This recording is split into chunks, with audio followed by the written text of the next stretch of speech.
اچھا صاحب، استغفار کرنا ہے، استغفار ایک ہوتا ہے نا بندہ چلتا پھرتا ہے میری توبہ میری توبہ میری توبہ، استغفار کا کوئی وظیفہ، کوئی کلمات کوئی ایسے کوئی بتائیں بالکل جو کہ بندہ وہ کرے کہ یہ میری استغفار ہے، اللہ سے کس طریقے سے مانگنا ہے، کیا استغفار کرنا؟ جی عبد المنان بھائی، کہ ایسے تو نہیں ہو سکتا کہ نبی کریم علیہ الصلوۃ والسلام نے تلقین کی ہو اذکار کی اور الفاظ نہ امت کو بتلائے گئے ہوں، جی جی تو بڑے مختصر الفاظ ہوتے ہیں، اللہ تعالیٰ کے ہاں ان کی بڑی اہمیت ہوتی ہے۔ استغفر اللہ الذی لا الہ الا هو الحی القیوم واتوب الیہ،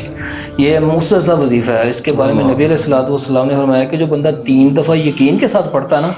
اگر وہ میدان جنگ سے بھاگ بھی گیا نا، اس کلمے کی وجہ سے اللہ اس کا وہ گناہ بھی معاف کر دے گا۔ وہ چھوٹا بہت بڑا گناہ ہوتا ہے جو میدان جنگ سے بھاگے، کبیرہ گناہ ہے یہ، اور نبی علیہ السلام جو 3 دفعہ یہ پڑھ لیتا ہے نا، اللہ وہ گناہ بھی اس کا معاف فرما دیتے ہیں۔ اس بات سے اندازہ لگا لینا چاہیے، جو بندے کہتے ہیں نا زیادہ لمبے وظیفے نہیں یاد کر سکتے، یہ ایک چھوٹا سا وظیفہ ہے، چند سیکنڈ لگتے ہیں ادا کرنے میں، اور یقین کے ساتھ یہ پڑھیں تو اللہ تعالیٰ بڑے رحمت والے۔ اسی طرح ساتھ استغفر اللہ پڑھ لے، یا خالی استغفار ہی پڑھی جائے کہ استغفر اللہ استغفر اللہ سیدھا سب سے آسان، سب بالکل، یہ بھی بہت اچھا وظیفہ ہے، سب سے آسان اور سب سے چھوٹا وظیفہ میرے خیال سے یہ یہ تو صبح و شام کا اذکار میں، یہ تو نبی علیہ السلام نے تلقین کیا ہے، صبح و شام ضرور پڑھیں۔